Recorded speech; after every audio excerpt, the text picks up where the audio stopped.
which is devoted to Syria and the speech delivered by Bashar al-Assad earlier today, the first speech he'd made since June. I'm joined here in the studio by Monzer Marcus, who is a member of the Syrian National Council, also by Jonathan Paris, who's a Middle East analyst at the Atlantic Council of the United States. We're joined down the line from Washington by Andrew Tabler, who is a Next Generation Fellow at the Washington Institute for Near East Policy, and also by Marietje Schaake, who is an MEP and spokesperson for Syria. Thanks very much to all my guests for being with us still. Jonathan Paris, we've been talking about the speech, the defiance of the speech. One of the elements within it was what he had to say about the Arab League. We'd been talking a moment ago about all the hopes that had been pinned on this Arab League mission, the disillusion about it that seems to have set in within the international community. Today he said something very interesting. The Arab League, he said, was no longer Arab, we should call it foreign. So Bashar al-Assad, who was of course very hurt by the Arab League's position on this, coming out very strongly against the Arab League monitors themselves. Yeah, there's a little history to that.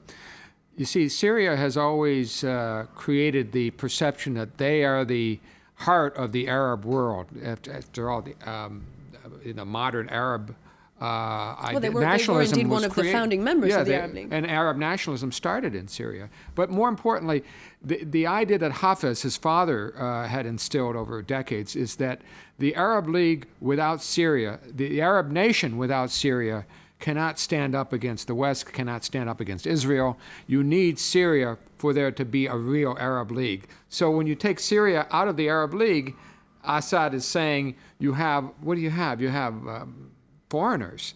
I mean, they're just not the Arab nation anymore. So that's what he's drawing on. Now, I am confused, though, because the Sudanese man that they picked to run this thing, these monitors, seems to be very sympathetic to Assad, seems to be saying... Indeed, they've been criticized for being rather too friendly in their comments so far. So he hasn't been given that bad of a deal from the Arab monitors. Now, I guess since that controversy arose over the Sudanese and his comments about Homs in particular, that other monitors have stepped into the breach, that Qatar, of course, has complained against Assad. So maybe things are rebalancing in a way that Assad now feels threatened by the Arab League. And as Mr. Tabler says, we have to see what's going to happen in that Arab League report on the 19th, and more importantly, what do they do the day after?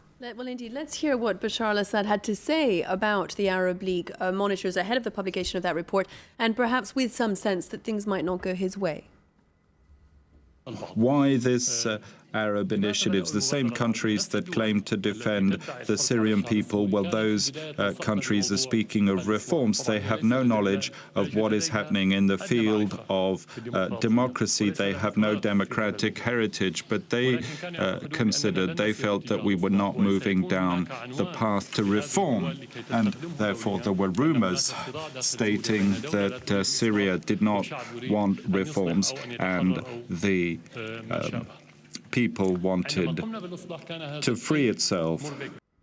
Andrew Tabler in Washington, he has a point. There is an issue there about the pot calling the kettle black. A number of the Arab League members, of course, are not sparkling examples of democracy themselves. That's true. And of course, it's very common for the Syrian regime, when faced with the reality of how they treat their own people, to point outside and to say, well, these people are just as bad. But look, the problem is that for Assad, in Syria, he's in a real political bind. This has been going on for over 10 months. The iron fist solution isn't working. The genie is not back in the bottle. And the political process, the tweaking of the legalistic changes he's outlined thus far are also not solving the problem. So he has a real problem in that there's increasing isolation on him, and he knows it. And what we've seen from Assad time and time again is increasing defiance to any kind of external position on this. Now, to call the other Arabs foreign in the Arab world is this is a lightning rod. This is not an easy issue for them to swallow. It's very similar to when in 2006 he called many of the Gulf Arabs half men with half positions. Talking about many of the Arab Gulf leaders. They're not going to take this lightly. So he must by now, and getting back to your original question, I think the Syrian Mukhabarat and the regime realize that the Arab League mission has uncovered atrocities, that they are going to be found in violation of the protocol, and Assad is preparing to repel that report. And I think by now he would be able, through their own evaluation of the monitoring mission, to determine that. And I think that's the reason why he decided to make the speech, combined with what he thinks is solid support by Russia at the Security Council. Jonathan Paris, the trouble is that we've been talking for months now about this growing isolation of Syria. The point is, of course, about the growing organization, ability to organize itself of the Syrian opposition, the growing desertions from the army, the fact that the regime is threatened from within, from without. And yet, Bashar al-Assad enjoys the support of large pockets of the Syrian population. I don't know how large they are. He does have some support. I think that if the sanctions are ratcheted up a little more and if the loopholes could be found to be blocked, that the money people in Damascus, Aleppo, will start to move away. So I just think, look, is Assad better off today than he was 2 months ago or 4 months ago? I would think you'd have to say he's less well off now. He's running out of options. And yes, they do have the firepower. They can kill a lot of people. But as you said, if this results in a civil war, that's not a war that he's going to win either. Sure. Marietje Schaake, one of the problems, of course, you have at the European Union level is that beyond the support within Syria that he enjoys, it's very difficult for you to get involved beyond imposing sanctions and targeting the money classes, as we've just been saying. For instance, backing the Free Syrian Army, which is just across the border in Turkey, is something that you simply wouldn't consider. Well, we are taking our own responsibilities first, and there's a lot more work that we can do. I mentioned more targeted sanctions on specific individuals with economic and political power, but also we should stop the export of certain products, such as technologies, which are now still used in Syria to censor, to spy on people, to track and trace them, and to find those individuals that the regime wants to target, arrest, and then torture or kill. I speak to a number of people in Syria and who are part of the opposition on a regular basis, and the accounts that we hear from the ground are so widespread and systematic, and that's also been confirmed today. I mean, the Arab League mission has certainly been in sort of an isolation, depending on the regime, and despite what must have undoubtedly been very serious efforts to keep them away from violence, they have been reporting about snipers. They have been hurt themselves by the violence. So I think this surely confirms the widespread violence.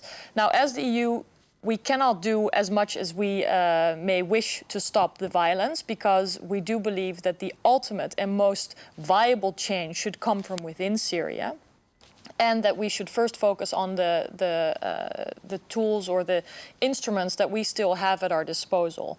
And we should also look within Europe. Those elites in Syria have properties here. They have funds that can be frozen. We have to be more effective with taking our own responsibility as the EU, and also be quicker in implementing the sanctions which have already been put in statements. Catherine Ashton brings out statements about these oil sanctions, about additional names that are on lists of targeted sanctions, but they're not yet implemented, and I think that that's a serious problem. And it is something that Assad and his collaborators well know, that we're making statements that are not yet implemented. So I think the EU itself has to first look at where it can step up its efforts, and there's no doubt about our commitment to ending the violence and the abuse of the human rights of the Syrian people, and our desire and also extended hand to work with a democratic Syria in partnership, because there's a lot of potential there for growth which could be mutually beneficial, and I trust that there are people within Syria who will be in positions to make fundamental choices, and who do not want to be part of a system that murders and tortures children, that cracks down on citizens which are unarmed and who only want the best for their country. And of course, we support those calls and those people and their fundamental rights. Monzer Marcus, the change needs to come from within Syria itself. Of course, it's very difficult for the Syrian opposition to organize itself within. How closely is the Syrian National Council liaising with the Free Syrian Army and its efforts to try and change things by force? Yes, there is some coordination, but it's not enough, really. I have to recognize it's not enough yet. There is another probably possibility why we are speaking about a humanitarian corridor or protected zone along the Turkish border and inside Syria. Because if this will happen, we are almost sure that there should be a very vertical secession in the Syrian army. There are many army leaders who are trying, who are saying that we can leave this regime. We have nothing to do with them. But we could not do it, because if we will leave the army, we will be destroyed within few hours. And if there should be really a protected, a sure zone, we can leave to it. That's why we are insisting. This is the better solution possible today. But to have this possibility, we are claiming for the international community to try to do it, to make some kind of protected zone. Other things which will have the effect in the ground that people who are taken by the power, activists, can go there. But the most important thing that it will create a possibility for a vertical secession in the army. And this will help us to avoid any other more difficult steps. Jonathan Paris, what do you think about this possibility of a humanitarian corridor? Does it strike you as possible, likely? I'm not terribly optimistic. I'm not sure that the Turks are really behind it. They have a habit of saying the right things but not following up with the next day, and it's been a lot of days since they've talked about it. I think it would be nice for the French to revisit that, because he's absolutely right. If you give the army defectors a place to go where they're not killed, they would certainly flee from the killing machine. Well, as you suggest, of course, Jonathan, the involvement, the agreement, the complicity of the Turkish government is crucial in that. We heard earlier from Recep Tayyip Erdogan, who's of course Turkey's prime minister, and who seems to be taking a harder and harder line towards its former ally. Here's what he had to say. Oradaki meydana gelen The situation in Syria is heading towards a religious, sectarian, racial war, and this needs to be prevented. Turkey has to take on a leadership role here, because a sectarian war in this country would cause a problem for Turkey as well. The current situation poses a threat to Turkey. Andrew Taylor, we've talked about the effect of sanctions. We've talked about the possibility of this going to the Security Council. We've talked about the growing desertions within the army and the strength of the Free Syrian Army. One of the crucial factors, of course, also is the attitude of Syria's neighbours, and in particular Turkey. That's right. Turkey plays a role in this because already Syrian refugees are in Turkey, but also operationally having Turkey on side would be necessary for carrying any kind of humanitarian operation. Now, this is the problem. A humanitarian corridor or a buffer zone or the other ideas which have been put forward, not only is the onus on Turkey, but it is by definition a military operation. So you would have, Turkish and or allied forces coming across the border and carving out a part of Syrian territory and taking it away from the central government's control. Assad does not want this to happen, and in order to leverage against that, he has threatened and more like indicated that the PKK fighters that he has in jail, about 900 of them or so, could be released and allowed back into Turkey, which could carry out terrorist attacks there. So Turkey's playing a very, very careful game, but it's clear that the Turkish position has hardened substantially. Rhetorically, now there are sanctions on Syria, which is a huge blow. The question is, how is this going to move towards any kind of intervention? And this is where I agree with Jonathan. It's unclear about how this would actually look at the moment, although I think there are a lot of people working on this and a lot of discussions taking place this week in the region about that. Marietje Schaake, what sort of appetite is there in the international community, within Europe, for instance, for that sort of solution, which is, indeed, as Andrew was just suggesting, quite an extreme position? Well, there's a very strong position in the European Parliament and also in the Alliance of Liberals and Democrats for Europe, a group of which I'm a member, to work very closely with Turkey. Turkey is an essential player here, and the EU should really use the opportunity and the momentum there is with Turkey to collaborate. Now, on the option of a humanitarian corridor, when I speak with the Syrian opposition and a number of different individuals who oppose the government, I've also heard concerns about what will happen with those who stay behind. It's, first of all, a very controversial option, but the goal is clear: to have the end of violence and to provide for shelter for unarmed civilians who are clearly being killed systematically and indiscriminately. But we have to think about what can be the consequences of this. Of course, there would be a harsh response to be anticipated from the Syrian government, and at the same time we have to wonder, can this be a solution for a sufficient amount of people? And is it feasible at all? And what kind of statement would it make? Would it then be sort of free for all for the people who are still in Syria? Because it's not going to be possible to let all the citizens of Syria who are now under attack escape. So we have to look at the option. The goal is very clear: to save the lives of the Syrian people.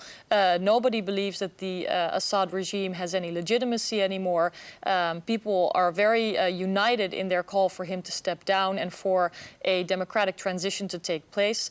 We need to work with allies like Turkey in a very serious way, and I think the EU should step up its efforts there to work with Turkey, who, after all, is a neighbor of Syria and puts itself quite in an outspoken position. So collaboration there with shared goals is absolutely supported here from the European side. Marietje Schaake, who's joining us tonight from Brussels. Thanks very much indeed. That brings us, I'm afraid, to the end of tonight's debate. Thank you also to Jonathan Paris here in Paris, also to Monzer Marcus, who joined us here in the studio, and to Andrew Tabler, of course, who joined us from Washington. That brings us to the end of tonight's programme. No doubt we'll have the opportunity to return these issues in the near future. Do stay with us here on France 24.